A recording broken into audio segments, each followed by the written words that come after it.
کوردە کەوا لەگەڵ بەشێک لە باڵێزی وڵاتانی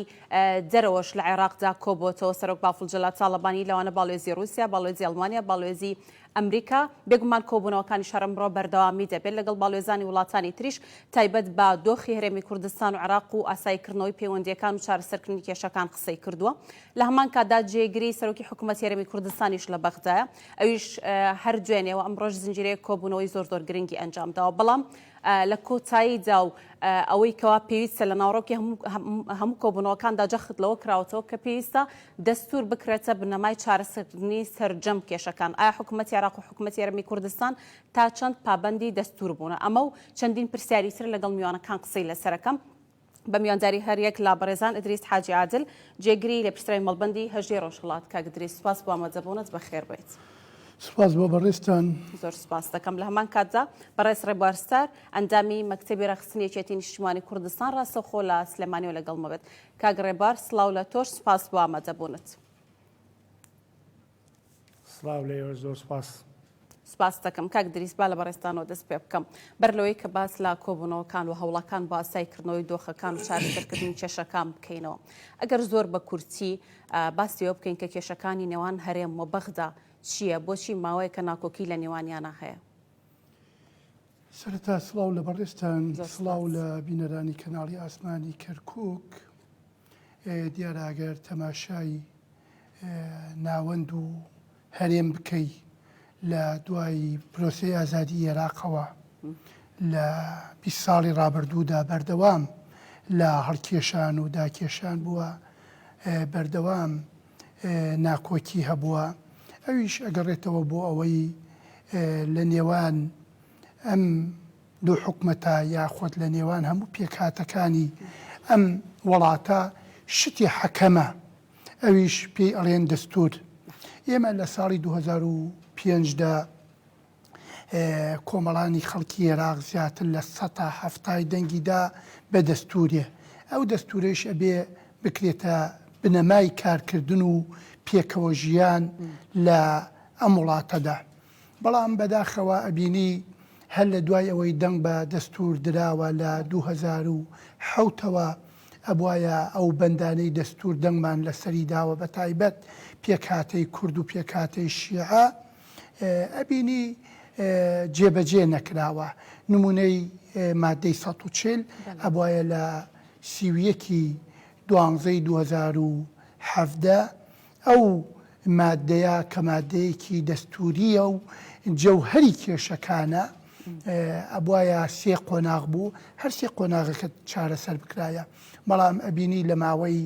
2017 ئێستا 2007 ئێستا 2023 نزیکەی 15-16 ساڵە تاکو ئێستاکە ئەو مادەیە و دەیان مادەی تر لە ئەو دەستورە کە دەنگمان لەسەری داوە جێبەجێ نەکراوە. بۆیە بەردەوام ئەبینی لە نێوان حکومەتی هەرێم لەگەڵ حکومەتی ناوەند کێشە هەیە. ئەگەر بینە سەر وەکۆەوەی لە راپۆرتەکەیە هاتووە ڕۆڵی سەرۆک پاڤڵ. کاک ئەدریس بەر لەوەی کە باس لە ڕۆڵی یەکێتی نیشتیمانی کوردستان یاخود هەوڵەکانی و ڕۆڵی سەرۆک پاڤڵیش بکەین کەواتە تۆ پێ دوایە کێشەکانی نێوان حکومەتی عێراق و حکومەتی هەرێم لەسەر ئەوەیەکەوە ئەو مادانەی لە دەستوردا هاتووە تایبەتە بە هەرێمی کوردستان لەلایەن حکومەتی عێراقەوە جێبەجێ نەکراوە. بەتاکید ئەگەر تو تەماشاکەی لە نێوان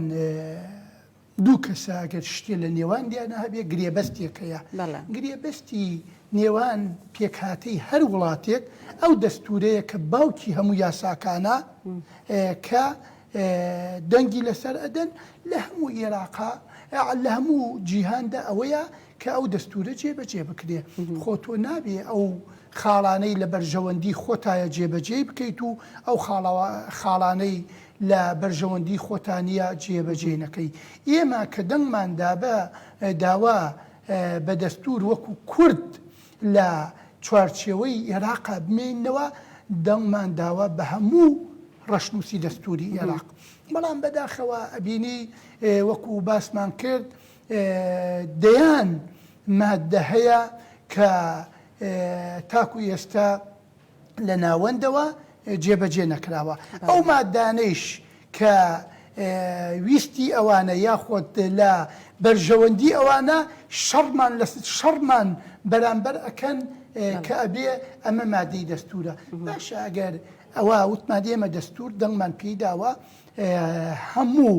ڕەشنووسی دەستور کە لە 2005ەوە بۆ ئەوە عێراقێکی سەقامگیری دیموکراسی فدرالی ئێمە لە چوارچێوەی ئەو عێراقەیە کە 100 ساڵە ئێمە شەڕی ڕژێمە لە دوای یەکەکانەکەین قوربانیمان داوە خۆ ئێمە لەگەڵ ئەم دەسڵاتەی کە ئێستا عێراق بەڕێوە ئەبەن ئێمە چەندەیە معارەزە بووینە. بۆیە ئەوان چاکەزانن مافەکانی ئێمە چییە و تاکو ئێستەیش جێبەجێیان نەکردووە. باشە سپاس دەکەم. کاک ڕێبوار بە بەردەوامی یاخود لە سەرەتای حکومڕانی هەردوو حکوومەتی هەرێمی کوردستان و حکوومەتی عێراق باس لەوە دەکرێت کەوا کێشە و ئالۆزی و ناکۆکی لە نێوان هەردوو حکوومەتدا هەبووە. بەڵام لەلایەکی تریشەوە هەندێک دەڵێن کەوام کێشانی لە نێوانیانە هەیە تەنیا کێشەی شکلی و واقعی و جدی نییە. تۆش پێت وایە؟ من سەرەتا سوپاسانەکەم بەر لەوەی وەڵامی پرسیارەکەیەوە بەمەوە دەمەوێت پیرۆزبایی لە کەناڵی ئاسمانی کەرکک و سەتەلایتی گەلی کوردستان بکەم بە بۆنەی سیستمی پەخشی کەناڵەکان بە HD کە ئەمە هەنگاوێکی گەورە و دڵخۆشکەرە بۆ ڕاگەیاندنی یەکێتی نیشتمانی کوردستان و پیرۆزبایی لە هەموو بینەرانی هەردوو کەناڵە ئازیزەکە ئەەکەم کە ئەمە بۆ ئێمە زۆر جێی دڵخۆشیە و بە هیوای داهێنان و بەردەوامی و سەرکەوتن لە بەرنامە و کارەکانی داهاتویانە. زۆر سپاس دەکەم. سەبارەت بە پرسیارەکەی تۆ خاتون بژی بەڕێزی دیارە گرژی و ناکۆچی و ئاڵۆزیەکانی نێوان حکوومەتی هەرێمی کوردستان و حکوومەتی عێراقی ئێمە ئەبێەوەمان بیر بێ لە پێکەنانی لە دوای 2023 کە حکوومەتی عێراقی تازە دروست بوو دوای لە گۆڕنانی سەدام و کە هێنانەکەی حکوومەتیشی فیدراڵی دیموکراتەوە ئەبێ ئەومان لە بەرچاو بێ کە لە سەقامگیری عێراقا لە عێراقش و لە هەرێمی کوردستانە ڕۆڵی گەورەی سەرۆک مامجلال بەرز بنرخێنین کە ئەو کاریگەریەکی و ڕۆڵێکی گەورەی هەبوو لە پێکەنانی عێراقی تازە لە دامەزراوەکانی حکوومەتی عێراقا لە دەستورە لە نووسینی ڕژنووسی دەستوری عێراقا کە بۆ هەموو گەلی عێراق بوو و ئێمە بمانێ و نەمانەوەی هەرێمی کوردستان بەشێکە لە عێراق یعنی ئێمە هەرێمێکی لە ناو عێراقا ئەو دەستورە ئێمەش وەکو کاگدری زووتی ئێمە دەنگمان پیاوە ئەم دەستورە لە ناو دەستورەکە مافی کوردی تایە ئەو مافانەش کۆمەڵێ مافی ڕەوای خۆمانە مادەی 140 پێشمەرگەیە یعنی ئەمانە هەمووی مافێکی ناوچە دابڕێنراوەکانە کە ئەمانە هەمووی مافی ڕەوای گەلی کوردەوە ئاڕۆزیەکانی گرژی نێوان حکوومەتی هەرێمی کوردستان و حکوومەتی عێراق لەمانەوە دروست بوو لە جێبەجێنەکردنی مادە دەستوریەکانەوە بوو کە خۆمان نەزانین دەستور بنەمای وڵاتە ینی هەموو وڵاتێک لەسەر دەستور کاروباری خۆی بەڕێوە باوە مافەکانی لە ڕێی دەستورەوە ینی کۆمەڵێ مافێک کە گەلی کورد ئەم مافانە بە مافێکی ڕەوای خۆی بینێ وا قەراوا بڕیاریش بووە کە ئەم مافانە جێبەجێ کرێ لە سەردەمی جنابی مامجلالە هەندێک پێشکەوتن بەڕێوەکرا لە مەسلەی مافەکانی کووردا بەڵام بەداخەوە دواتر بەهۆی نەخۆشکەوتنی ئەو دوای ئەو ماڵ ئاوایی یەکجاری خوالی خۆش بێ گرژی و ئالۆزیەکان تا ئەها زیاتر ئەبوو نەتوانرا ئەم کێشە و گرفتانە چارەسەر کرێ و مافەکانی کوردیش بە ناتەواوی هەروە مایەوە بۆیە کورد تەنانەت لەسەر مەسلەی موچە کە ئەمانە هەمووی گرژی و ئالۆزیە و لە ساڵانی ڕابردووە پێشتر چەند ساڵێک 1-2 ساڵ لەمەوە پێش بە هەوڵ و هیمەتی جەنابی کاقوبات توانرا موچەی کۆمەڵانی خەڵکی کوردستان فەرمانبەرانی خەڵکی کوردستان موچەکانیان لەلایەن حکوومەتی عێراق بۆ دابین کرێتەوە ئەم هەوڵانە بەڵام ئەم هەوڵانە هەوڵی یەکێتی نیشتمانی کوردستان و کاقوبات و بەڵام هەر کێشەکان چارەسەر نەبوو تا ئێستا کێشەکان بە هەڵبەستراوی ماوەتەوە بۆیە ئەم کێشانە پێویستی بە چارەسەری بنەڕەتی هەیە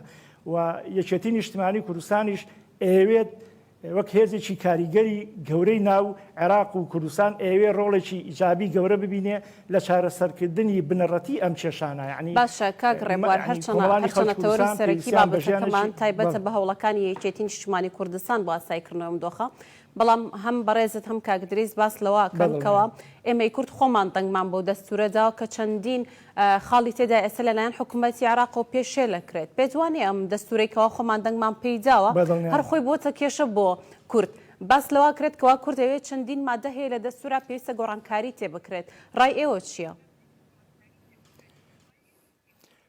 ئەسانی مەسلەی دەستور وەکوتمان دەستور بنەمایە ینی سەرتۆپی یاساکانە لە وڵاتە و کە ئێمە دەنگمان بەم دەستورەیاوە ئێمە لە ناو عێراقا ئەژین هەرێمەچین لە ناو وڵاتی عێراقا و ئێمە جانین لە عێراق ینی ئەمە ڕاستیەکی حقیقەتە و ئێمە بە مافی خۆمان زانی لەبەرەوەی عێراقی دیموکراسی ئێمە ڕۆڵی کاریگەرمان بینیوە لە پێکەنانی عێراقی تازاوە ڕۆڵی جەنابی مام جەلال ڕۆڵی گەورە و کاریگەری هەبوو یعنی ئەتوانین نەک ڕۆڵی کاریگەر و گەورە بڵین ئەتوانین بڵین مام جەلال توانیوێتی ئەم عێراقە دروست کاتەوە بە هەوڵ و هیمەتەکانی ئەو دەیان کۆبوونەوە لە ماڵی سەرۆک مام جەلال کراوە یعنی بەشێکی دەستور لە ماڵی مام جەلال ڕەشنووسەکەی نووساوە لەبەرەوە ئێمە مافی خۆمانە لەسەر دەستور بۆستین و بڵین ئەو بڕگانەی کە پەیوەندی بەگەلی کوردەوە هەیە پێویستە جێبەجێکرێ بە مافی خۆمان نێزانانی ئەمە خەباتێکی چەندین ساڵە یعنی ئەمە شۆرشی نوێ نیو سەدەی خەباتی کردو لە پێناو بەدەستێنانی مافەکانیە بەدەر لە شۆرشەکانی پێشتر ڕووباری خوێنمان بەخشیوە یعنی حەقی خۆمانە مافی خۆمانە بەرگری لەم بڕگانە بکەین کە لە دەستورە هەیە بمانەوێ ئەم مافانە بۆ گەلی کورد بەدەست بێنین کە مافی پێشمەرگەیە مادەی 140 ناوچە دامەڕێوەراوەکانە مەسلەی موچێ و مەسلەی یاسای هەڵبژاردنەکانە کە ئێمە مافی خۆمانە ئەمانە هەموو یعنی بەڕاستی یەکێتی نیشتیمانی کوردستان خۆی بە بەشێک لە عێراق ئەزانێت کە ڕۆلی کاریگەری تابینیوە و ئێمە خۆمان بەوە ئەزانین کە ئێمەش لە حکوومەتی عێراقا ئێمە بەشێکین ینی بەشێکین لەم حکوومەتە لەبەرەوە کوردیش مافی خۆیەتی و ئێمە بە هەموو توانامان بەرگری لە مافەکانی خۆمانەکەین لە نێو دەستورە و دەستوریش کاریگەری خۆی هەیە یا ساوڕێسای خۆیە چۆن ئەوان بە مافی خۆیان ێزانن برا عێراقیەکانمان ئێمەش ئەو مافەمانەیە ئەو بڕگانەی پەیوەندی بە گەلی کوردەوەیە حەقی خۆمانە بۆمان جێبەجێ بکرێ ئێمە خۆی چی ترمان ناوێت ئەوەی لە دەستورە هاتووەمان بۆ جێبەجێ بکەن گەلی کورد هیچی تری ناوێ خۆ ینی هەوڵەکانی یەکێتی نیشتمانی کوردستانیش خۆی لەمان نابینێتەوە ینی دوجار ئێمە خەبات دەکەین بۆچی بۆ ئەوی گەلەکەمان ژیانشی ئاسوودە و خۆشگوزەران بشی بەڕاستی ینی ئەمە حقەتێکە باشە زۆر باشە کاگدریس لە کۆبوونەوەکانی دوێنێەوە ئەمڕۆژە جەخت لەوە کراوەتەوە کە پێویستە هەردوو حکوومەتی ناوەند حکوومەتێرم هەڵدەن بۆی خستنی هەوڵەکانیان پێ دوایە ئەم هەوڵانە چۆن یەکە خرێتەوە هەردوو حکوومەت ڕازیە بن بەوەی کەەوە هەوڵەکانیان یەک بخەنەوە چۆنە کرێتەمە دیارە تۆ ئەگەر تەماشا بکەی لە چەند کابینەی حکوومەتی عێراقدا هەموو جارێک ئەگەر بێت و کورد بەگشتی و یەکێتی نیشتمانی کوردستان بە تایبەتی نەبێت ئەو حکوومەتە تەشکیل نەبووە بە تایبەت لەم کابینەی محەممەد شیع سوودانیە ئەبینین زیاتر لە ساڵێک و چەند ڕۆژێکی خایان کە حکوومەت تەشکیل نەبوو و ئەگەر بواە ئەو بەرنمەیە و لە بین سەدرەکان و ماڵی سونە و پارتی دیموکراتی کوردستان کە 202 مەقعدیان کۆ کردەوە بۆ ئەوەی حکوومەتێک تەشکیلکەن حکوومەتێک کە تاکڕەوی بێ نا مافی شیعە و نە مافی کورد بەو شێوە لە ناویە فراهم نەکراوە ئەوە بوو ئەگەر یەکێتی نیشتمانی کوردستان بڕایەتە پاڵ ئەو تەحالفە بە تەکید عێراق بەرەو تونێلێکی تاریک ئەڕۆیشت باشەکەواتە تۆش هەمان ڕێتێ پێت وایەکەوە حکوومەتی عێراقیە خودم کابینەی کە پێکهێنراوە بەبێ کورد ناچێ بەڕێوە بە تەکید و وەکووتم ئەگەر تەواوی بکەم هەموو ڕستەکەم بەڵام ئەوە بوو یەکێتی نیشتمانی کوردستان وتی کاتی ئەوە نییە ئێستاکە تاکڕەوی لە حکومڕانی عێراقا بکرێ عێراق ئەبێ هەموو پێکهاتەکان هەموو ڕەنگە جیاوازەکان حکمی بکەن ئەوە بوو وای لێهات کە ئەم حکومەتە بە ڕۆڵی سەرۆک پاڵ کە نەڕۆیشتووە ئەو هاوپەیمانی و دواتر ماڵی شیعەتوانیان بە سەرۆکایەتی محەممەد شیع سوودانی ئەم کابینە تشکیل بکەن. ببینن لە بەرنامەی کاری کابینەی محەممەد شیع سوودانیە 6-7 خاڵ هەیە کە ئەو 6-7 خاڵە چۆن ئەڵێ بە قازانجی کورد و هەرێمی کوردستاندا ئەبێت لە ماوەی 6 مانگدا ئەو کارنامەی جێبەجێ بکە و ئێستا نزیکەی 100 ڕۆژێکە کەمتر لە 100 ڕۆژێکە ئەو کابینەی تشکیل کردووە، بەڵام تاکو ئێستاکە ئەوەی کە ئەبینرێ تاکو ئێستاکە شتەکان جێبەجێ نەکراوە، تاکو ئیستا میزانی پەسەند نەکراوە، تاکو ئیستاکە هێزی هاوبەش لە نێوان هەرێم و بەغدایە کە بۆتە مەترسی لەسەر ناوچە جێناکۆکەکان دروست نەکراوە، تاکو ئێستاکە ئەبینی هەنگاوی ناوە، بەڵام ئەو مامۆسایانەی سلکی پەروەردە نەدراوە بە پەروەردەی ناوەند، ئەمە و چەندین خاڵیتر تاکو ئیستاکە جێبەجێ نەکراوە. بۆیە گرنگە لەسەر ئەوانەی کە بەشدارن لە کابینەکەی محەممەد شیع سوودانیە ئەو پەیمانانە ئەو ڕەشنووسا کە ئیمزایان لەسەر کراوە جێبەجێ بکرێ. ئەگەر بێت و ئەم جارە دوای 20 ساڵ عێراق سەقامگیری بەخۆیەوە نەبینێ، عێراق بەرەو تونێلێکی تاریک ئەڕوا و ئەگەر بواە ئەو ماڵی سونە و ماڵی شیعە ئەو حکومەتەیان دروست بکردایە بە تەکید تەوافقی نائەمە. بۆیە ئێستاکە کاتی ئەوەیە هەم شیعە هەم سونە هەم کورد فکر لەوە بکەنەوە کە عێراقێ دروست بکەن دوای دوودەیە عێراقی خواستی هاوڵاتیان بێ. خۆتان ئەزانن و هەمومانیش ئەزانین کە ئێستاکە شەقامی عێراقی کۆمەڵگەی عێراقی لە باشوورەوە لە ناوڕاستەوە هەتا بڵی هیلاکە لە هەموو بە هەموو شێوەیە، یعنی نەبووە لە وڵاتێکە خاوەن گەورەترین سەرچاوەی نەوت بێ سروشتی بێ، ئێستاکە نەوت ئەوە بۆ 2 ساڵ زیاترە ڕوا کە $100 و $80 و $90، ئێستاکەیش لە پارێزگاکانی باشووری عێراق ڕێژەی هەژاری لە هەندێک پارێزگا 150ە، لە هەندێک پارێزگا 140 زیاترە کەمترە. بۆیە لە ڕووی خزمەتگوزاریەوە ئەبینی هێشتانە عێراق لەو دەوڵەتانەیە کە بەڕاستی لە دەوڵەتە هەرە فەقیرەکانی ئەفریقیایە و ئەبینی ئەو وڵاتانەیش هاوسێی ئێمەن لە کەندا و لەکوێ ئەبینی لەو پەڕی خۆش گوزەرانیە ئەژێن. ئێستاکە ئەبینی مەینەتیە تر بەرۆکی عێراقیەکانی گردووەتەوە، ئەویش ئەوەیە عێراقیەکان واریدیان بە دۆلارە بەڵام موچەیان بە دینارە. ئێستاکە ئەبینی لە ماوەی ئەم 1-2 مانگەی دواییە 125 پارەی عێراقی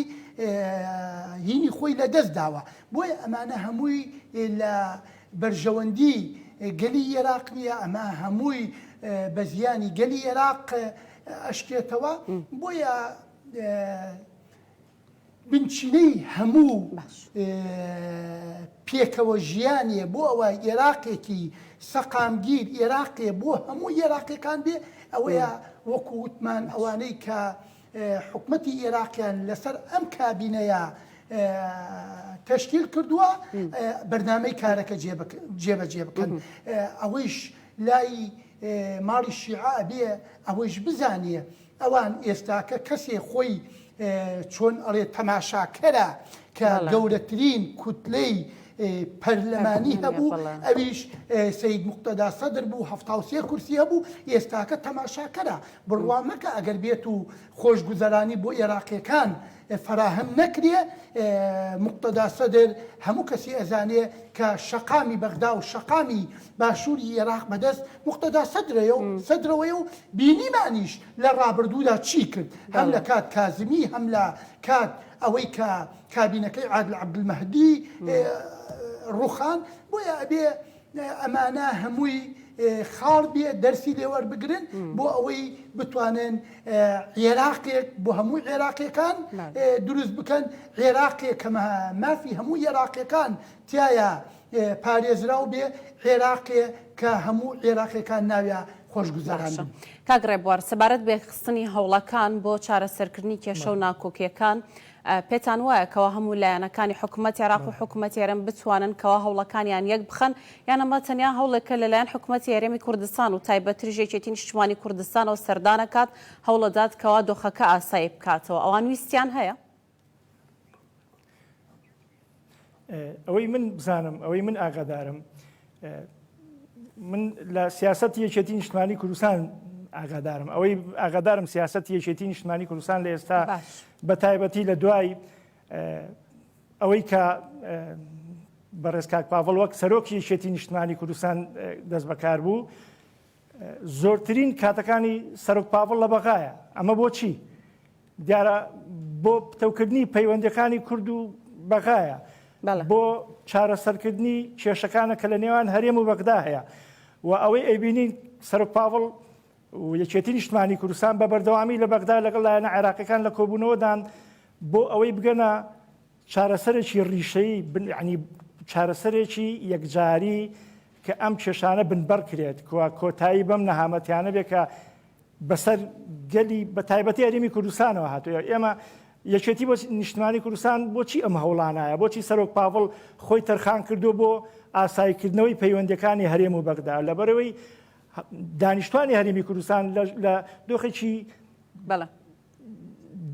باش ناژین لە ڕووی خۆشگوزەرانیانەوە لەبەڕەوەی لەم لاشەوە بەداخەوە جۆرە گەمارۆیەکی ئابووری و سیاسی لەسەر بە تایبەتی زۆنگ یەکێتی نیشتیمانی کوردستانەیە بۆیە هەرچەند یەکێتی نیشتیمانی کوردستان هەموو کۆمەڵانی خەڵکی کوردستان بە خۆی ئەزانێ خۆی ئەزانێ ئەوێت لە ڕێگەی پەیوەندەکانەوە لە ڕێوەی پەیوەندەکانی یەکێتی نیشتیمانی کوردستانەوە لەگەڵ لایەنەکان دانیشێت بۆ ئەو لایەنانەی کە بەشداری لە حکوومەتەکەی سوودانیا بەشدارن ئەوێت ڕێکەوتنێکی تەواو بۆ چارەسەرکردنی ئەم کێشانە لە نێوان لایەنەکانە دروست بێ ئەوەش مابیر نەچێ یەکێتی نیشتیمانی کوردستان پشتگیری تەواوی لە کابینەکەی سۆدانی کردەوە بەشێکی کارنامەی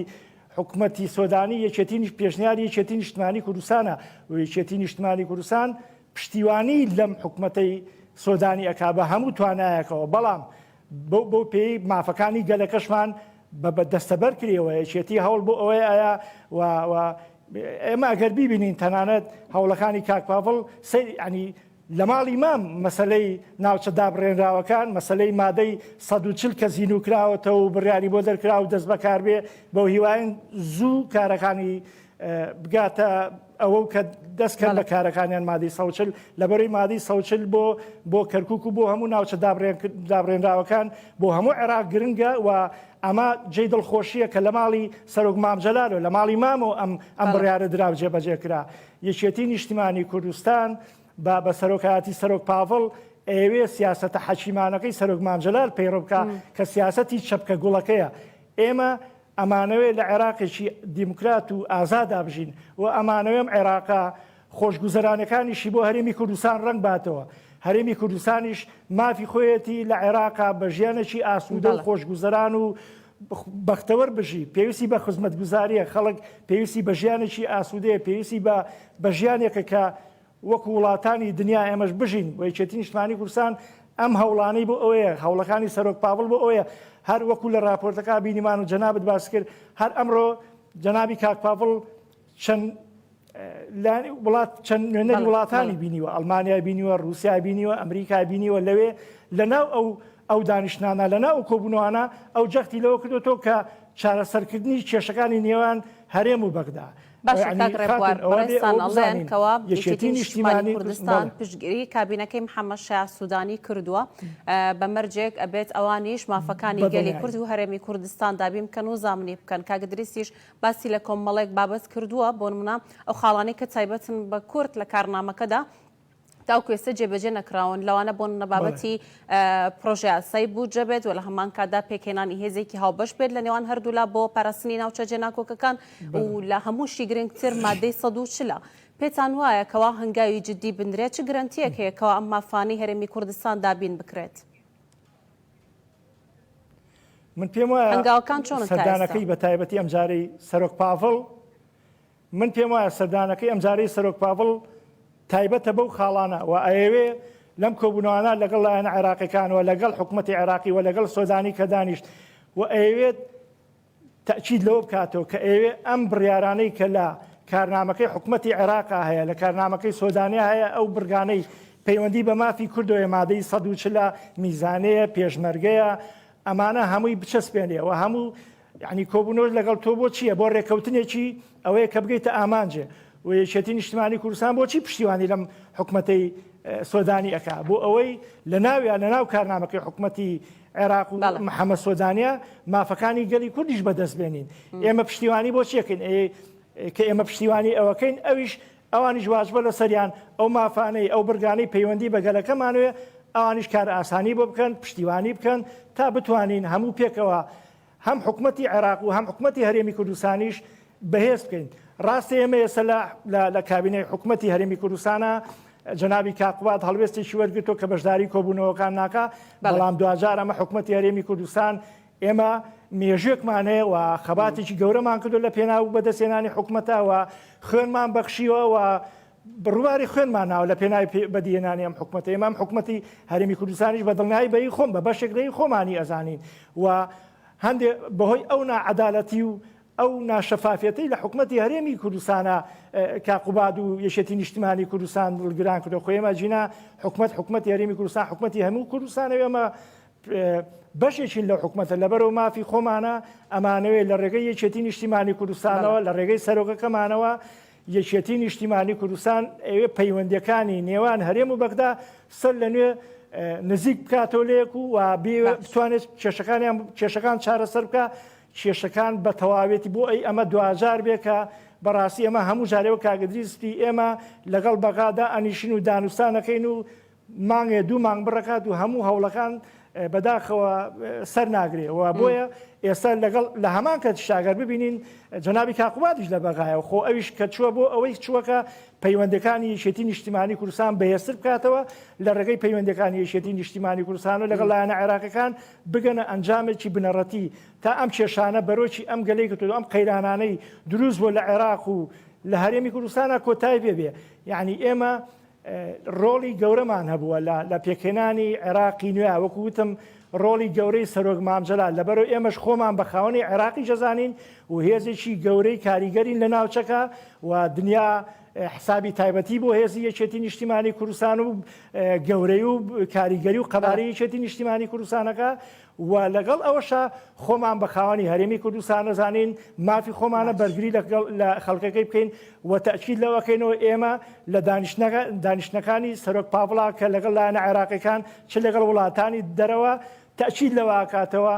چارەسەری بنەڕەتی بۆ کێشەکان بدۆزینەوە هەمومان هەوڵ بین بە یەکتیمی یعنی یەک عێراق بکەین بە یەکتیم هەرێمی کوردستان بە یەکتیم ئێمە یعنی تەنانەت ئێمە بەرگری لە مافی پێکاتەکانی شەکەین بمانوێ نەمانوێت پێکاتەکانیش لە هەرێمی کوردستان و لە عێراق مافی خۆیانەوە یەکێتی نیشتیمانی کوردستان خۆی بە خاوەنی ئەوانی شەزانێت کە پارێزگاری لە مافەکانی ئەمکا وەک گەلی کورد لەبەر ئەوە من دڵنیام دیدارەکانی سەرۆک پاڤڵ کۆبوونەوەکانی سەرۆک پاڤڵ دەرەنجامی باشی ئەبێ و دڵنیام هەوڵەکانی کاقوبات کۆبوونەوەکانی کاقوبات لە بەغا کە دوجار ئەمە هەمووی هەوڵەکانی یەکێتی نیشتیمانی کوردستانە من دڵنیام گومانم نییە ئەنجامی باشێ بێ لەبەرەوەی لێک تێگەیشتن هەیە لە نێوان سۆدانی و یەکێتی نیشتیمانی کوردستانە و دڵنیام ئەگەینە ئامانجێکی باش دوجار هەمومان پێکەوە ئەتوانین ئەم وڵاتە بە خۆشگوزەرانی بەڕێوەبەری. باشە کاگە دریس ئەوەی کاکڕێبوار دەڵێت کە پێی وایە لێک تێگەیشتنە بێت و لە کۆتایی شاڵانێ بگاتە ڕێککەوتنەگە ڕێککەوتن ئەنجام بدرێت ئەمە یەکەم ڕێککەوتن نیە پێشتریش ڕێککەوتن ئەنجام درا هەر بەڕێزیان ئاماژیان بەوەدا ڕێککەوتن کرا و دوای چەند مانگێک یاخود چەند مانگێک بڕی کردو دواتریش هەڵوەشاوەتەوە بەر لەوەی کە پرسیاریەوە بکەم پێویستە ڕێککەوتنەکان بە شێوازێک بێت ئەم ڕێککەوتنانەی پێشوو بۆچی هەڵوەشاوەتەوە؟ دیارە ئەگەر تەماشای مێژووی عێراق بکەی بە تایبەت دوای پرۆسەی ئازادی عێراق و ئەگەر لە کاتی معارزەی عێراقیش پێش ڕوخانی ڕژێمی بەعێس ئەبینی دوو کۆبوونەوە کراوە یەکێکی لە لەندەن یەکێکی لە سلاحەدین لە 2002 کراوە دیارە یەکێتی نیشتمانی کوردستان و جەنابی مام جەلال هەوێنی ئەوە بوونا کە ئەو کۆبوونەوەی معارزەیە بکرێ کەسی شلاری لەوە نییە کە هەم یەکێتی و هەم ڕەحمەتی مام جەلال سەمامی ئەمانی عێراق بووە کە ئایەت الله عەلی سیستانی ئەو ڕاستیەی وتووە بۆیە کە ئەبینی دوای تاکو جەنابی مام جەلال بوو هێزە عێراقیەکان خۆیان لەو دەستورە شاردووەتەوە عێراق ئەگەر تەماشا بکەی هەر کاتی عێراق بەهێز بوو بێ پێشێلی مافەکانی کوردی کردووە هەر کاتێ عێراق لاواز ببێ کە ئەبینی لە 2003 یان لە 2007 کە شەڕی تایفی هەبوو یان لە 2014 کە سێیەکی عێراق تیرۆریستانی داعش گردبووی ئەو کاتە پەنایان بۆ کوردستان بردووە بەڵام هەر کاتێ بەهێز بن ئەوان مافەکانیان کوردیان پێشێل کردووە دەیان نمونە و سەدان نمونەمان لەو بارەوە هەیە من دووبارەیشی یەکەمەوە ئەگەر بێت و عێراق بە عەقڵی زۆرینە و کەمینە بە عەقڵی هێز و لاواز بیر بکەنەوە بەڕاستی عێراقێک بێ وەک ئەو عێراقیانەی وا بەعس لە بەعس گەورەتر نەبوو لە بەعس دیکتاتۆرتر نەبوو لە بەعس ئەوە نەبوو کە توانای سەربازی و عەسکەری و ئەوانەی هەبێ بەڵام لەبەرەوەی پێشێلی مافی کوردی کرد کە بە یەک چاو تەماشای پێکهاتەکانی عێراقی ناکرد پێکهاتەیەکی فەرزە کردە سەر پێکهاتەکان تری عێراق ئەوە بوو بەو دەردەڕۆیشت کە بینیتان سەرانی بەعس هەمووی لە شاشەکانی کەناڵەکانی تەلەڤیزۆن دران بە مەحکەمە و زۆربیانیش لە سێدارە دران بۆیە ئەبێ ئێمە ئەو عەقڵیەتە شۆڤینیا وازی لێبێنین کە عێراق بە یەک کەس ناڕواتە ڕێوە عێراق لە سەرەتای دروست بینیەوە کرد لە ساڵی 1921 کە دروست کراوە بە هەڵە دروست کراوە بەڵام لەگەڵ ئەوەیشە عێراق بەش هەموو عێراقیەکان ئەکا عێراق بەش شیعەیشەکە بەش سونەیشەکە بەش کوردیشەکە ئێمە لە ساڵی 2003 کە گەڕاینەتەوە باوشی عێراقی بەغدا خۆ ئێمە ئەو کاتە حکومەتێکمان هەبوو 12 ساڵ بوو ئێمە حکومەتێکمان نەبوو پەرلەمانی خۆمان نەبوو بەڵام ڕۆیشتین تەسلیم بە عێراقمان کرد بەڵام عێراق سەرانی عێراق کاربەدەستانی عێراق تاکو ئێستا لەو ڕاستیە تێنەگەیشتوونە کە کورد بەشێکی گرنگی عێراقە کە کورد بەشێکە لە کاتی تنگانەیە بەڕاستی هەموو کاتێ ئەو عێراقی لە ناو قوڕ و ناخۆشیەکان دەرکردووە هەم لە شەڕی داعش هەم لە کاتی ئاوارەبوونی زیاتر لە 2500 خەڵکی عێراق ئاوارە بوون ئەبینی لە کوردستان بوون بەڵام ئێستاکە ئەبینی کە عێراق لەم کەرکووکە کە ئێستا من و تۆی تێدانیشتوینە بەڕاستی بە عەقڵێکی شۆڤینی تەعامل لەگەڵ ئەکرێ تو بتەوێ نەتەوێ کورد زۆرینەیە لە کەرکووک بتەوێ نەتەوێ خۆ هەڵبژاردننی 2010 و هەڵبژاردننی 2021 لەژێر سایەی هێزە عێراقیەکان ئەکراوە ئەگەر ئەڵێن 14 و 10 و 7 لە کورد کردێتی بەڵام ئەمە دوو هەڵبژاردنە عێراقیەکان هێزە عێراقیەکان سەرپەرشتیەکەن هەمووی ها لە ژێر دەست هێزە عێراقیەکانە بەڵام کورد ئەبینی 6 مەقعدی هێناوە باشە کاکە دریس من نامەوێت زۆر لە تەوەرەکە دوورکەوینەوە بەڵام هەر مەبەستمەوە بۆ ڕێککەوتنەکان کە بۆچی پێشتر کرا و ئێستا سەرکەوتونە بووە دوای نیشانە و ڕێککەوتنە بووە کە لە نێوان کورد بووە لەگەڵ حکوومەتی بەغدا کراوە بۆ نمونە و بڕیاریکەوە دادگای فیدرالی داوێتی لە بەغدا ڕێککەوتن کراوە کەوا دەست بۆ کۆمەڵێک پرسی تایبەت بە هەرێمی کوردستان نەبرێت و نەبردرێتە دادگای فیدرالی ئەمە جارێکتر ڕێککەوتنێک بۆ لە نێوانیانە و سەرکەوتونە بۆ هەڵوەشاوەتەوە هۆکاری ئەمانە چی بووە؟ دیارە وەکوتم عقلی شۆڤینی تاکڕەوی تاکو ئێستا لە دەسڵاتدارانی عێراقا زاڵە لەگەڵ ئەوەی شا ئێمە مافمان هەیە ئەرکمان هەیە خۆ ئێمە ناڵێن 100% عێراق پێشێلی دەستوری کردووە خۆ هەندێک جار خۆمانیش پێشێلی دەستورمان کردووە تۆ بتەوێنەتەوێ ئێمە ئیستا لە دانیشتنێکین کە لەسەر ئەم بابەتە قسە ئەکەین هەندێک جار خۆ لە هەولێریشەوە پێشێلی دەستور کراوە بە زمانی هەڕەشا نازانم بە چۆن ئەو قسانە کراوە بۆیە کورد ئەوەی کە یەکێتی نیشتمانی کوردستان هەم لە کاتی ڕەحمەتی مام جەلالدا هەم لە کاتی ئەمە ساڵێ زیاترە سەرۆک پاڤڵ کە هەموو هەوڵ و توانایەکی بۆ ئەوەیە کە عێراقێک بۆ هەموو عێراقیەکان بێ دەستور حەکم بێ لە بین عێراقیەکاندا بەڵام ئەبینی هەندێک جار سەرکردەیەکی عێراقی کە هیچ پێوەست نییە ئەو قسەیە بکە ئەبینی بە قسەیەکی ئاگرین عێراقیەکان یعنی بین هەرێم و بەغدا ئاڵۆزەکە لە هەمان کاتا هەر لە دوای 2003ەوە تاکو ئێستاکە ئەبینی سەرۆکی حزبێکە یاخۆت مەسئولێکە لە حکومەت ئایا لە هەرێمە یان لە بەغدایە تەسریحێکی ئاگرینەدا پەیوەندیەکان ئاڵۆزەکە بەڵام ئەوەی گرنگە بکرێت ئێمە وەکو کاکڕێبواریش ئاماژەی پێکرد جەنابیش ئاماژەی پێکردووە ئێمە بۆ تەشکیلەی حکومەتی محەممەد شیاع سوودانی کارنامەیەکمان هەیە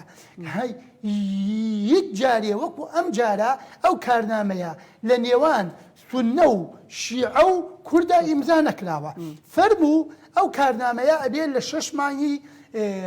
یەکەمی حکومەتەکەی محەممەد شیاع سوودانیە ئیمزا بکرێ فەرموو با ئیمزا بکرێ بۆ ئەوەی عێراقیەکان لە چۆن ئەڵێ لە بەسرە و بۆ دوهۆک خۆشگوزەرانی بژێن بەڵام نابێت تۆ ئەوەی بە عەقلی تۆیە کە ئەبێ هێزی عێراقی لە هەموو عێراق بێ لەگەڵین هێزی عێراقی لە کەرکووک بێ بەڵام خۆ نابێت تۆ 100,000 هێزت هێناوە بەڵام چۆن ئەڵێ یەک پۆلیسی کوردی تیانە کە خاوەن قەرار بێ تو عملیاتی کەرکووکت داناوە باشە عملیاتی کەرکووک بۆ خزمەتی کەرکووک و کەرکووکەکانە من 6 مەقعدم هەیە من زۆرینەی ئەم شارەم خێرە عملیاتی کەرکووک یان لە مەتاری کەرکووک کۆبوونەوە ئاکرێ یان وەفدێکی دەرەکی دێ یاخود پارێزگارێکی بە وەکالەتت هێناوە سپانتەتە سەر ئەم شارەیە هیچ پرس بە من ناکەی بۆیە ئەمانە ئەبێ حکومەتی عێراق وەکو دواپاس دریاوەتە ماڵی شیعە بۆ ئەوەی عێراق بڕاتە کەنارێکی ئارامەوە بەڕاستی ئەبێ ماڵی شیعە ئاگدار بێ ئەگەر بێت و ئەم جارە عێراق بشێوێ گوناحەکەی لەسەر ئەوانە و لە هەموو حکومەتە دوای یەکەکانی عێراقدا هەموو کێشەکان و بۆنەی ئەوە بووە کە مافی کورد پێشێل کراوە زۆر باشە کوردیش یەکێتی نیشتمانی کوردستانیش سەرۆک پاڤڵیش هەر تاکێکی کورد هەر ئەندامێکی یەکێتی نیشتمانی کوردستان ئێمە بۆ ئەوە خەباتمان کردووە بەڕاستی کەرکووک بەشێکە لە کوردستان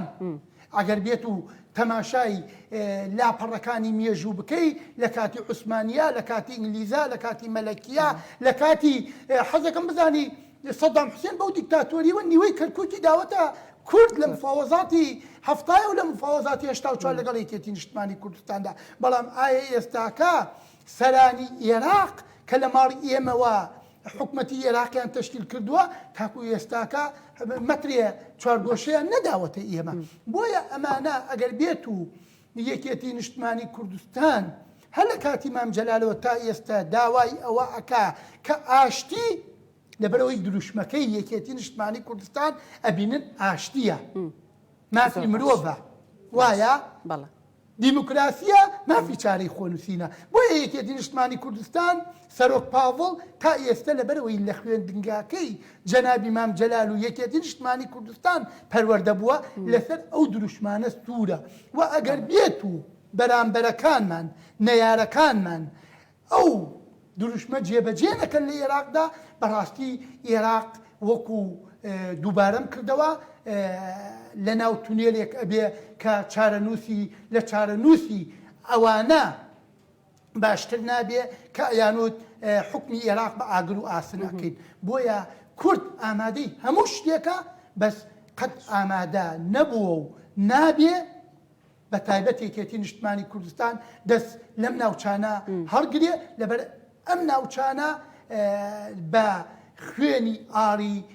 سەدان شەهیدی یەکێتی نیشتمانی کوردستان لە کاتی ڕژێمی بەعسا لە کاتی قاعیدەیە و هەردوێنە یادی دوو کەڵە شەهید و دەیان پێشمەرگەی قارەمان بوو کە ئەگەر خوێنی ئاڵی شێرکۆفاتیح و حوسێن مەنسوور و هاوڵێکانی نەبووین لە 2015 کە داعش هێرشی کردە سەر کەرکووک چارەنووسی کەرکووکیش وەک موسڵ و وەک ڕوومادیە وەک تکریتە بوو بەڵام خوێنی ئاڵی شەهیدەکان ئێمە نەیهێشت کەرکووک بەو دەردە بڕوە بۆیە ئەبێت ئیستە سەرانی حکومەتی عێراق و کابینەکەی محەممەد شیاع سوودانی ئەو ڕاستیە بزانن یەکێتی نیشتمانی کوردستان یعنی کەرکووک یعنی یەکێتی نیشتمانی کوردستان. سپاس دەکەم کاک ڕێبوار باسی ئەو ڕێککەوتنانەمان کرد کە لە ماوەکانی ڕابردوودا بەشێکی زۆریان سەرکەوتوو نەبووە بۆ ئەوەی کەوا ڕێککەوتنێکی گشتگیر درێژخایەن سەرکەوتوو هەبێت پێویستە چی بکرێت چۆن ئەم ڕێککەوتنە بەدەست دێت. ئەزانی چۆنە خاتون دانیشتەکان یان ڕێککەوتنەکانی ڕابردوو لە بۆچی سەرکەوتونە بۆ نەگەشتۆتە ئەنجامێکی کۆتایی غەرقی ڕێککەوتنەکان لە نێوان هەردوو لابووە هەم لە هەرێمیش بووە بە عنیەوە ڕاستیەکە ناتوانین لێلا بین لە هەرێمیش بوو لە عێراقیش بووە ڕەنگە بە تایبەتی ڕێککەوتنی نەوت کە مەسلەی موچە بەرامبەر بەنەوت ڕەنگە ئێمە لەمانە بەشێکی کێشەکان لەوە سەری هەڵابێتەوە حکوومەتی عێراق پارەی نائەنار مەسەلە نێمە بڕیار بۆ نەوت بنێرین نەنێراوە ئەمانە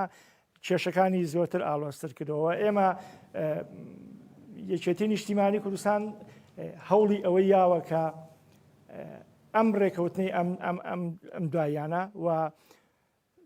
ئەزانی خاتون ئەگەر یەکێتی نیشتیمانی کوردستان نەبوایە من ئەمێ با باسێکی ئەوەشکەین ئەگەر یەکێتی نیشتیمانی کوردستان نەبوایە بە ئاسانی مەسەلەی سەرۆک کۆمار کۆتایی ناهات ئەزانی سەرۆک پاڤڵ چەند ڕۆڵی کاریگەری هەبووە لە نزیکردنەوەی لایەنە عێراقیەکان تا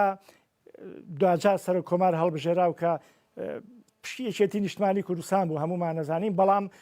ئەگەرە سەرۆک کۆمار هەڵنەبژێرایە ڕەنگە گرژەکانی نێوان هەرێم و بەغدا و عێراق ئێستا دۆخیشی تری بە دۆخیشی ترا بڕۆشتای و خراپتر بواە و سیرکە یعنی ئەنجامی ئەو دانیشتانی سەرۆک پاڤڵ لە ڕابردووە کە لە بەغا لەگەڵ لایەنە عێراقیەکانە ئەو نزیکبوونەوەانە دەرەنجامەکەیمان بینی هەڵبژاردننی سەرۆک کۆمار سەرکەوتوو بوو و هەنگاوی تر و لە پێکەنانی کابینەی سۆدانیا یەکێتی نیشتیمانی کوردستان بۆچی پشتیوانی لە کابینەکەیەکە بۆچی پشتیوانی لە کارنامەکەیەکە بۆ ئەوەی ئەو مافانەی لەو کارنامەیە هەیە بۆ گەلی کورد بێتە ئەنجام و یەکێتیش پشتیوانی لە کابینەکەی حکوومەتی عێراقا من پێم وایە یەکێتی نیشتیمانی کوردستان پابەند دەبێ بە هەموو ئەو ڕێکەوتنانەی کە لە نێوان لایەنە عێراقیەکانە هەیە لە لایەن شیعەکانە هەیە لەلایەن کابینەکەی حکوومەتی سۆدانیا هەیە یەکێتی نیشتیمانی کوردستان ملزەمە بێ پێی و بەرگریشی لێکات لە سەرکەوتنی و ئەبێ لانی بەرامبەریش هەموو شتێک خزوو عەتایە لە دنیا ینی تۆ ینی هەموو شتێک خزوو عەتایە یەکێتی نیشتیمانی کوردستان ئامادەیی تایە و پشتیوانی لە کابینەی عێراقی حکوومەتی عێراقەوە ئەوێ خۆی لە عێراقا ڕۆڵی کاریگەر ببینێەوە لەبەرچی وە ئەبێ ئەویش حکوومەتی عێراقیش مرونەتێ بنوێنێ ئەو خۆمافەکانی گەلی کورداوای چیەکە ئەوانەی لە دەستورا و لە ئینا کورداوایەکە مافێکی ڕەوای خۆمانە ینی خۆداویشتێکی زیامان نەکردوێمە لە حکوومەتی عێراق ئێمە ئەڵێن ئەوەی پەیوەندی بە گەلی کوردەوەیە پەیوەندی بە ژیانی گەلی کوردەوەیە لە دەستوری عێراقی هاتووە ئێمە ئەوەمانەوێ ئێمەمانەوە نەمانوێ ئێمە حەقیقەتێکە کەرکووک بەشێکە لە کوردستان یعنی ئەو پێشێلکاریانەی لە کەرکووکە کرێ ئەو غەرخای قوانینانەی لە کەرکووکە ئەکرێ ئەمە هەمووی خەدر لە کورد دەکرێ دانیشتەکانی کۆبوونەوەکانی سەرۆک پاڤڵ هەمووی جەختکردنەوەی لەم حاڵەتانە و دوجار ئەبێ هەر بگەینە ڕێکەوتنێک ئەگەر نەگەینە ڕێکەوتنێک لەگەڵ لایەنی عێراقیە باوەڕکە حکوومەتی عێراقیش زەرەرەکە هەرێمیش لەو زەرەرە پشتی بەرەکەوێ باشە کاک ڕێبوار ئەم ڕێکەوتنەی کە پێویستە پێی بگەین ئەم ڕێکەوتنە لە سەرەتای قسەکان ئاماژەت بەوە داوە کە ڕێکەوتنەکانی پێشوو سەرکەوتونە با چەندێک حکوومەتی عێراق خەتابارە حکوومەتی هەرێمی کوردستانیش بە هەمان شێوە هۆکارە هەردوو لا یەکتر تۆمەتبارەکەن بەوەی هەم هەرێمی کوردستانە لە حکوومەتی عێراقی دژی دەستورە هەم حکوومەتی عێراقیش دەڵێت حکوومەتی هەرێمی کوردستان پابەندی دەستور نەبووە کەواتە ئەوەی کەوا چارەسەری کێشەکان ئەکات و ئەوەی کەوا پێویستە بۆ ڕێککەوتن تەنیا پابەندبوونی هەردوو لایە بە دەستورەوە بە دەستورە ینی دوجار ئەبێ هەردوو لا بگەڕێنەوە بۆ دەستور ئەبێ بگەڕێنەوە بۆ بڕگە و خاڵەکانی دەستور هەردوولا لەسەر بنەمای ئەو ڕژنووسی دەستورە ڕێکەوتنەکان جێبەجێکەن دوجار ئەبێ ڕێ بکەوین یعنی ناکرێت چونکە ڕێنەکەوین تێک ئەچێ و لەما حکوومەتی عێراقیش زەرمەند دەبێ خەڵکی عێراقیش زەرمەند ئەبێ حتمما ئێمەش هەرێمیش زەرمەند دەبین لەبەرەوە هەردوو لا ئەبێ ینی یەکێتی نیشتیمانی کوردستان تەکید لەوە ئەکاتەوە ئەو برگانەی لە دەستورە هاتووە ئەو برگانە جێبەجێ بکرێ خۆ ئێمە هیچی تر ناڵین لەبەرەوە ڕێکەوتنیش بەوە سەرکەوتو ئەبێ لە نێوان ئێمە حکوومەتی عێراقیە تاوان یەکێتی نیشتیمانی کوردستان هەوڵ بۆ یەکێتی نیشتیمانی کوردستان نایە بەتەنها هەوڵ بۆ مافی گەلی کورد بە کورد بە هەمیو ئەیە لەبەرەوە ئەبێ هەردوو لا ئەبێ پابەند بین بە مافەکانی دەستورەوە یعنی برگەکانی دەستور و من دڵنیاشم یەکێتی نیشتیمانی کوردستان سازش لەسەر یەک خاڵی برگەکانی ناو دەستور ناکات لە پێناوگەلەکەمانە لایەنی بەرامبەریش ئەبێ بیلۆ بکاتەوە ئەم حکوومەتی عێراقا بێ کورد نابێ دڵنیا بە ئەگەر کوردی تیانە بێ لەلایەن دنیای دەرەوەش ڕەنگە فشاری گەورەیان بخرێتە سەر کە ئەمە بەبێ کورد مەحاڵە لەبەرەوەی کورد هێزێکی گەورەیە بەشێکی گەورەیە لە عێراق ینی کورلانی دۆمە لە عێراق هەمومان نەزانین لەبەر ئەوە ینی دوجار چارەسەری بنەڕەتی گەڕانەوەی بۆ دەستور ینی دەستور پەیڕەوکردن و جێبەجێکردنی برگەکانی دەستور هەردوو لامانەگەێنێتە ئەنجامێکی کۆتایی بەڵام بە شەرتێ نە ئێمە وەک کورد نە عێراقیش برگەکانی دەستور پێشێل نەکەین لە ڕێکەوتنە چکم پێشتر گەڕاوینەتەوە بۆ دەستور و دانیشتوون ڕێکەوتنیش کرا بەڵام لە نێوان هەردوو لا پێشەلکاری کراوە ڕەنگە بەشێکی زۆری حکوومەتی عێراق لە کابینەکانی پێشوا بەداخەوە هەنێ برگە و بابەتیان جێبەجێ ناکرد ناچاریش کوردیش مافی خۆیەتی بەرگی لەوە بکە و ناگەشتە نەتیجێک من دڵنیام بە گەڕانەوە بۆ دەستور و پەیڕەوکردنی برگەکان و بابەتە خاڵەکانی دەستور ئەمانگەێنێتە ڕێکەوتنێکی کۆتاییوە ئومێدیشم زۆرە و گەشتبینیشم بە کۆبوونەوەکانی سەرۆک پاڤڵ لە بەغا کە هەموو کاتەکانی خۆی بۆ ئەوە تەرخان کردووە کە زۆرترین لە بەغایە بۆ ئەوەی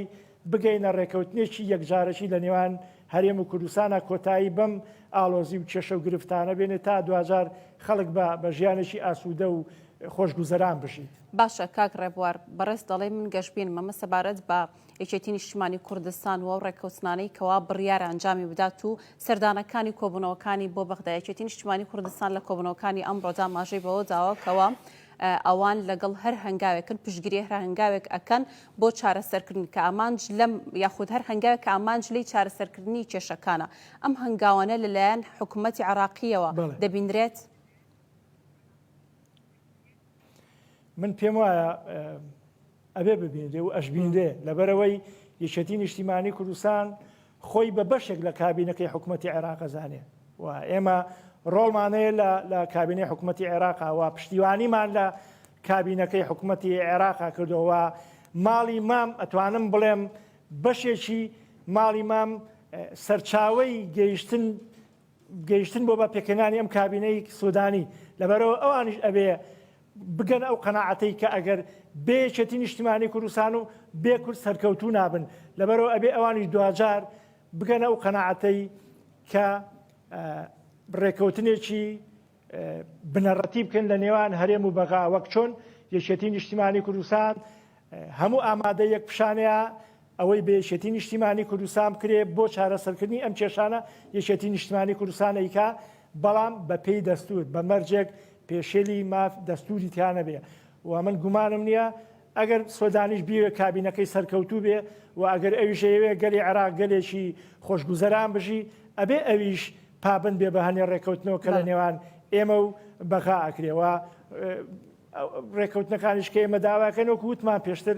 شتی زیادی تیانە ئێمە بۆ بەرژەوەندی حکوومەتی عێراقیشە بۆ بەرژەوەندی گەلی عێراقیشە بەڕاستی ینی خۆ ئەوانیش ئاسوودە ئەبن ینی تۆ 2000 کێشە لە نێوان دوو هەرێم و بەغا کۆتایی بێ هەموو ئەو کاتە هەموو پێکەوە پشتیوان لە حکوومەتی عێراق و کابینەکەی حکوومەتی سۆدانێکرێ بۆ ئەو گەورەی ئەمە سەر ینی سەرکەوتنێکی زیاتر بەدەستێنێ تۆ هەموو کورد پشتیوانیت کە لەبەرەوە ئەبێ ئەویش مولزم بێ ئەوانیش لایەنەکە عێراقیەکانیش پشتیوانی بکەن لە ئەوەی کە پێکەوە پشتیوانی لە هەوڵەکانی سەرۆک پاڤڵکەن کە ئەمانەوێ ڕێکەوتنێکی یەکجاری چارەسەرێکی گونجاوی بکەیت چارەسەر بدۆزینەوە کە بە پێی دەستور بوو ئیتر کۆتایی بەم کێشانە بێ من بۆ خۆم ئومێدم هەیە لەبەرەوەی هەوڵەکانی سەرۆک پاڤڵ لە ڕابردووە گەشتبین بووە و هەر هەوڵێکی یابێ بۆ هەر ئامانجێ گەیاندوێتی بە ئامانجەکە لەبەرەوە دڵنیام ئەمەش وەک کادرێکی یەکێتی نیشتیمانی کوردستان گەشتبینم ڕاستی زۆر چاکە کاگدریز جگە لە دەسەڵاتدارانی عراقی ئەمڕۆ سەرۆک باڵفجەلات ساڵبانی لەگەڵ بەشێک لە باڵێزانی وڵاتانی دەرەوە لەوانە ئەڵمانیا و ئەمریکا لە ناویاندا کۆبووەتەوە بە تایبەت لەگەڵ باڵێزی ئەمریکا جەختی لەوە کردوێتەوە کە پێویستە هەنگاوەکان بەو شێوەیە بێت کەوا دۆخێکی سیاسی نوێ و تازە بێتە ئارا ئەم دۆخە سیاسیە نوێیە یاخودە هەنگاوانەی کە پێویستە چییە بندرێت پێتان وایە کەەوە هەردوو لە تاکە ڕێگە لە بەردەمیانە تاکە ڕێگە لە بەردەستیان ماوەتەوە تەنیاوەیە کە پابندی دەستور بن و هیچ ڕێگەیەکی تریان نییە دیارە وەک دووبارەیەکەمەوە سەرۆک پاڤڵ لە دوای هەڵبژاردنەکانی عێراقەوە کارەکتەرێکی سەرەکی بووە بۆ ئەوەی ئەم حکومەتە تەشکیل بێ حکومەتێ بێ کە مافی هەموو پێکاتەکانی عێراق ناویە دەست بەسەر زامن بکرێ و ئێستاکەیش کە سەرۆک مانگی چەند جارێ سەردانی بەغدا ئەکا بۆ ئەوەیە بەبیریان بێنێتەوە کە ئەوان لەسەر چی ڕێککەوتوونە بە تاکید لە کاتی ڕێککەوتن و کارنامەی حکومەتەکەی محەممەد شیع سوودانیا زلهێزەکان بە تایبەت ئەمریکا بەریتانیا ئەوانە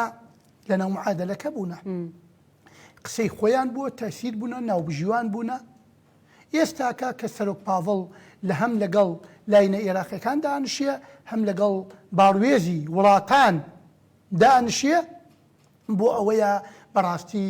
عێراق ببێتە ئەو عێراقە کە وەکوتم عێراق بۆ هەمومان بێ و دەستور و کارنامەکەی محەممەد شیع سوودانی جێبەجێ بکرێ و ئەو دەستورە و 16 ساڵە ئێمە 17 ساڵە ئێمە دەنگمان لەسەری داوە کە وتمان دەستور گرێبەستێکی سیاسی کۆمەڵایەتی یاساییە لە نێوان هەموو پێکهاتەکاندا بۆ ئەوە مافی هەمووی لەو دەستورە مسۆگەر بکرێ و ئەگەر خوا نەخواستە ئەگەر بێت و هێزە عێراقیەکان کار بەدەستانی عێراق ئەوە بکەن کە وەکو کابینەکانی پێشوو کە دەستور پێشێل بکەن لە ئیمزای ڕێککەوتنەکان خۆیان بکشێنەوە ئەوە عێراق بەرەو هەڵدێر ئەڕوا بەرەو ئەوە ئەڕوا کە بەڕاستی کەس ناسانێ چارەنووسی بەرەوکوێ ئەڕوا بۆیە باشترین ڕێگە چارە ئەوەیە کە عێراق لە نێوان پێکاتەکانی عێراقا ماف بدرێتە خاوەن ماف دەستور چۆن ماف و ئەرکی بۆ هەمووی وەکو یەک داوە بەو شێوە کاکتریس لە سەرەتای قسەکان ئاماژەت بۆ کرد کە پێویستە هەرێمی کوردستان بزانێت چ جۆرە ڕێککەوتنێکە کار لە ماوەکانی ڕابردوو بەشێکی زۆری چاودێرانی سیاسی گلەی ئەویانە کردکەوە حکوومەت هێرەمی کوردستان بۆی ڕێککەوتنەکان سەرکەوتونا بێت لەبەرەوەی ڕێککەوتنێکی سیاسی ئەکات ڕێککەوتنێک ناکات لەسەر بنەمای دەستور و یاسا بێت تۆش پێت وایە دیارە چ جۆرە ڕێککەوتنێکیش زیاتر لە بەژۆری هەرێمە حکوومەتی هەرێمی کوردستان بتەوێ نەتەوێ ئێستا لە نێوان یەکێتی نیشتمانی کوردستان و پارتی دیموکراتی کوردستاندا حکوومەت هەرێم تشکیل کراوە ڕاستە حزبەکانی دیکەش لەگەڵیانە بەشدارن بەڵام بەداخەوە پارتی دیموکراتی کوردستان هەر لە چەند کابینەی پێشووە بە تایبەت ئەم کابینەی نۆ کابینەیەکا وەکو ئەبینرێ وەکو بە چاوی خۆمان و هەم دۆست و دشمن ئەیبینێ کە سەرۆکی حکوومەت زۆر تاکڕەوانە حکومەتەکانی جێبەجێەکە حکومەکانی جێبەجێەکە گەیت ئاستێک کە جەنابی کاقوبات کابرایەکی یاسایی قانونی یعنی بەڕاستی یەکێکە حەزی لە تەشەنوج و حەزی لەو شەڕەدەنوکە نەبووە لە ڕابردوودا یعنی کابینەی نۆ و سەرۆکی حکومت وای لە کاقوبات کردووە کە کاقوبات ئەوە دوو مانگە بەشداری کۆبنەوەکانی حکومەتی هەرێمی کوردستان ناکات بۆیە لەلایەن حکومەتی هەرێمی کوردستانی شەوە کە ئێستاکە بتەوێ نەتەوێ ئەوان وەکو سەرۆکی هەرێم هەواڵانی پارتیە وەکو سەرۆکی حکومەت هەواڵانی پارتیە ئەوانیش وەکو پێویست کە سەرۆک پاڤڵ و یەکێتی نیشتمانی کوردستان ئەڵێ با دەستور جێبەجێ بکرێ با ماسفی هەموو پێکاتەکان لە ناو دەستورا بترێ بە تایبەت ئەوانیش لە کات بەهێزیە جێبەجێی ناکەن لە کات لاوازیە دەرگا لە عێراق ئەگرن ئەبێ ئێمە وەکو وتمان بە منطقی هێز و لاوازی فکر نەکەینەوە ئەبێ ئێمە وەکو عێراقیە کە هەمومان لەم ساحەی عێراقیەتین لە عێراقیە ژین بە پێی دەستور عێراقێکی دیموکراسی فدرالە هەمومان ماف و ئەردمان لەم عێراقیە دەست بەسەر باشە کاکتریس با ئەمەیان کۆتا پرسیارم بێ بۆ بەڕێزت سەبارەت بە حکوومەتی عێراق و حکوومەتی هەرێم قسەمان کردووە سەبارەت بە ناوخۆی هەرێمی کوردستان بەردەوام جەخدڵاوا کرێتەوە لە نێوان هەردوو حکوومەتەکەیە کە پێویستە کۆدەنگێکی نیشتیمانی هەبێت بەڵام لە ناو ماڵی کووردا لە ماوەکانی ڕابردوو ناکۆکی ئەبیندرا هەرچەنە ئێستا پەیوەندیەکان بەرەو ئاسایی بوونەوە ئەڕۆن لە شەمەی ڕابردوو بوو پێمەبێکێتی و پارتی کۆبوونەتەوە شەمەی داهاتووش جارێکتر بڕیارە کۆبوونەوە چەندین تەوەری گرنگ باز بکەن پێت وایە ئەم یەکڕیزیە ئەم تەبابوون ئەم کۆبوونەوە و یەکدەنگی کورد لە ناوخۆی هەرێمی کوردستان کاریگەری بێت لەسەر بڕیارەکانی بەغدا کە دژ بە هەرێمی کوردستان دەری بکات یا لە قازانجی هەرێمی کوردستان دەری بکات بە تاکید ئەگەر تەماشا بکەی هەر کاتێ ماڵی کوردی لە کوردستان یەک بووە ئەو کاتە ئێمە توانیمانە زۆرترین ماف لە بەغدا دەست بەسەر بکەین بووە خەڵکی گەلی کوردستان هەر کاتێ ماڵی کوردی بە تایبەت یەکێتی نیشتمانی کوردستان و پارتی دیموکراتی کوردستان ناکۆک بینە ئەو کاتە نەیارانمان سوودیان لەو ناکۆکیە بینیوە کە ئەبینی مافەکانی کوردیان و ناوچەجێ ناکۆکەکانیان پێشێل کردووە بۆیە وتوم و ئەڵێمەوە چۆن ئیستا عارەبی سونە لەگەڵ عارەبی شیعە لەو دیم حەمرین نەو شیعەن لەو دیم حەمرین ناکۆکن تا سەر ئێسقان ئەوە بینیمان بە هەزاران خەڵکیانیش لەیەک شەید کردووە داوا لە یەکێتی و پارتیەکەین ئێمە وەک خەڵکی ناوچە جێ ناکۆکەکان وە دڵنیام یەکێتی نیشتمانی کوردستان ئەوە پێڕەوەکە ئەگەر لە کوردستانیش ناکۆکی هەیە لەسەر حکومڕانی لەسەر هەر شتێ لەو دیم حەمرین بە داوای مافەکانمان بکەن بە یەک تیم بە یەک دەنگ بە یەک وەرەقە بڕۆنە بەغدا بۆ ئەوە بتوانین بەڕاستی مافی کورد بە تایبەت مافی خەڵکی جێناکۆکەکان لە خانەقینەوە تا دەشتی نینەوە خۆمان ئەزانین کە ڕۆژانە چەندێ پێشێلکاری دەستورەکرێ چەندێ مافمان ئەخورێ چەندێ مافمان زەوتەکرێ ئەگەر بێت و کورد یەکدەنگ بێ دڵنیابە ئەو پێشێلکاریە نابێت و مافمانیش بۆ خەوەر نافەگەڕێت. زۆر باشە، سپاس دەکەم کاک ڕێبوار کۆتا. پرسیاریشم بۆ بەڕێستان پێتان وایە کەوایەکێتی نیشتیمانی کوردستان لە ئێستا بەڕێزت لە سەرەتای قسەکان زۆر باسە لە ڕۆڵی سەرۆک مام جەلال کردووە. ئەم سیاسەتەی کە ئێستا سەرۆک باڵفڵ جەلال تاڵەبانی پێڕەوی ئەکات هەمان سیاسەتی سەرۆک مام جەلالە لە کۆبوونەوەکانی لە سەردانی کردنی لایەن عێراقیەکان لە بەغدا و لە کۆکردنەوەی هەموو لایەنەکان و حزبەکانی تریش لە هەرێمی کوردستان بە هەمان شێوە. بە تایبەتی یەکێتی نیشتیمانی کوردستان هەم لە حکوومەتەکەی محەممەد شایع سوودانی هەم لە هاوپەیمانیدان ئیداریدانی دەوڵەت بەشدارە هەم لە هەرێمی کوردستانیش بێگومان لە حکوومەتە بەشداری هەیەکێتی نیشتیمانی کوردستان. ئەمە ئەم کۆکردنەوەی لایەنەکانی تر بێت چ لە کوردستان چ لە عێراق بێت تا چەند سوود بە یەکێتی و سوود بە خەڵکی هەرێمی کوردستانیش ئەگەێنێت. بەڵێ یەکێتی نیشتیمانی کوردستان کە دروست بووە بۆچی دروست بووە؟ بۆ لە پێناو خەڵکا دروست بووە و بۆ دژی زوڵم و زۆر دروست بووە، بۆ ئازادی خەڵک دروست بووە، بۆ خۆشگوزەرانی دروست بووە و خوێنێکی زۆری بەخشیوە، قوربانێکی زۆری یاوە لە پێناو بەدەستهێنانی ئەم ڕۆژەی کە ئێستا ئێمە قساکەین لە ئازادیە لە هەم ئێوێ خەڵکەکەی ئازاد بێ ژیانێکی خۆشی بۆ دروست بێ و دوجار کە حکوومەتەکان پێکات و حکوومەت هەرێمی کوردستان و حکوومەتی عێراقی دروست بووە یەکێتی نیشتیمانی کوردستان ڕۆڵی گەورەی تابینیەوە. بەداخەوە لە هەرێمی کوردستان کە پێشەنجی دامەزرانی حکوومەت و پەرلەمان و هەموو ئەمانە یەکێتی نیشتیمانی کوردستان لایەنی سەرەکی بووە. ئێستا بۆی هەندێ تاگڕەوەکانی سەرۆکی حکوومەت لە پارتی دیموکراتی کوردستان بەداخەوای لە یەکێتی کردووە نیگەران بێ. ئەو خۆی نیگەرانەکە بۆ خۆی نییە